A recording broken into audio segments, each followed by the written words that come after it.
Mamma's dishwash liquid. Soft on hands. ഇനി ഒരു ചുക്കും സംഭവിക്കില്ല സംഘീഭൂതങ്ങളെ. അങ്ങനെ കയ്യും കെട്ടി നോക്കി നിൽക്കുന്ന കാലമൊക്കെ കഴിഞ്ഞിട്ടുണ്ട് എന്നുള്ളത് ആദ്യമേ അറിയിച്ചു കൊള്ളുന്നു. അത് മുസ്ലിങ്ങളുടെ ആരാധനാലയമായാലും ശരി, ഹിന്ദുക്കളുടെ ആരാധനാലയമായാലും ശരി, ക്രിസ്ത്യാനികളുടെ ആരാധനാലയമായാലും ശരി, അങ്ങനെ കയ്യും കെട്ടി ഇനി ഞങ്ങൾ നോക്കി നിൽക്കില്ല. വർഗീയ ബോംബുകൾ പൊട്ടിച്ചാലല്ലാതെ വോട്ട് ബാങ്ക് രാഷ്ട്രീയം കളിക്കാൻ പറ്റില്ല എന്നുള്ള ദൃഢനിശ്ചയം നിങ്ങളുടെ മനസ്സിനകത്ത് കുടിയേറി നിൽക്കുന്നത് കൊണ്ട് തന്നെയാണ് ഇത്തരത്തിലുള്ള പുതിയ വാദങ്ങളുമായിട്ട് നിങ്ങൾ ഇപ്പോൾ മുന്നോട്ട് വരുന്നുള്ളത്. എന്താണ് പുതിയ വാദം എന്നല്ലേ?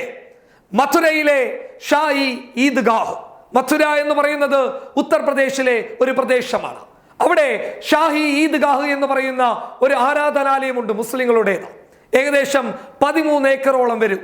ആ 13 ഏക്കറിലുള്ള മുസ്ലിങ്ങളുടെ ആരാധനാലയമായിട്ടുള്ള ഷാഹി ഈദ്ഗാഹ് തച്ചു തകർത്തതിന് ശേഷം അവിടെ കൃഷ്ണന്റെ പേരിലുള്ള ഒരു ക്ഷേത്രം നിർമ്മിക്കണമെന്നാണ് ഈ നരഭോജികളുടെ വാദം.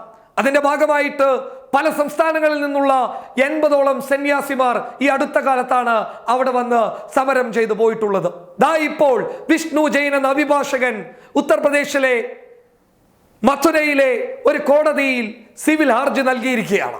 എന്താണ് അതിൽ പറയുന്നത് എന്നല്ലേ? അതായത് ഈ പ്രദേശം ശ്രീകൃഷ്ണന്റെ ജന്മഭൂമിയാണ് എന്നാണ് അയാൾ അവകാശപ്പെടുന്നുള്ളത്.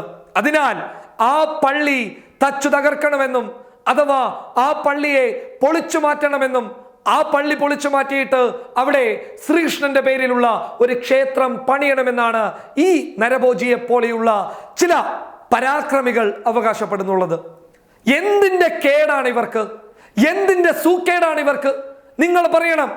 ഈ വാർത്ത കേൾക്കുന്ന മതേതരത്വ വിശ്വാസികൾ ഒന്ന് മനസ്സിനകത്ത് ചിന്തിച്ചു നോക്കുക. എന്താണ് ഈ നരഭോജികളുടെ പ്രശ്നം? എന്തിനാണ് ഈ നരഭോജികൾക്ക് വീണ്ടും വീണ്ടും വോട്ട് നൽകിയിട്ട് വിജയിപ്പിക്കുന്നത്? ഇത്തരം വിഷയങ്ങൾ ചർച്ച ചെയ്യപ്പെടേണ്ടത് നമ്മുടെ കൊച്ചു കേരളത്തിലല്ല എന്നുള്ളത് നമുക്ക് വ്യക്തമായി അറിയാം.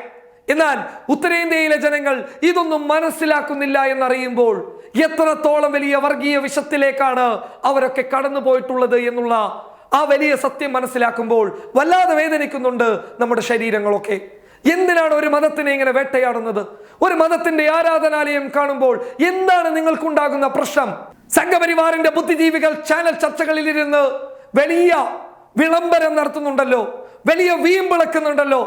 ബാബരി മസ്ജിദിന്റെ സ്ഥാനത്ത് അവിടെ ഉണ്ടായിരുന്നത് ഒരു ക്ഷേത്രമാണ് എന്ന്.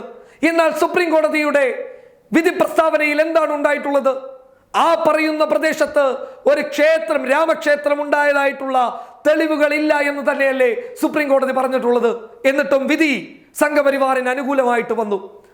അത് ആ വിഷയം നിലവിൽ തന്നെ കത്തി നിൽക്കുമ്പോൾ, പലരും ഇന്നും ചർച്ച ചെയ്തുകൊണ്ടിരിക്കുമ്പോൾ ഇതാ വർഗീയ വിഷത്തിലേക്ക് രാജ്യത്തെ ജനങ്ങളെ തള്ളിവിടാൻ വേണ്ടിയിട്ട് സംഘി നരഭോജികൾ, സംഘി വർഗീയവാദികൾ ദാ പുതിയ വാദവുമായി വന്നിരിക്കുന്നു.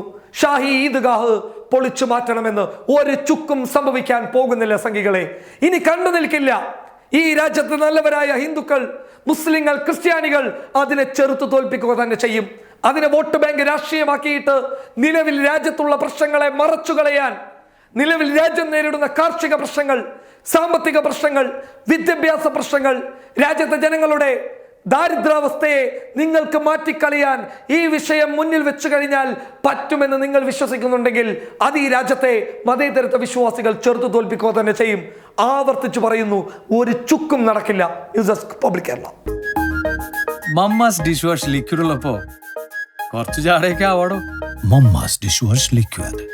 Soft on hands.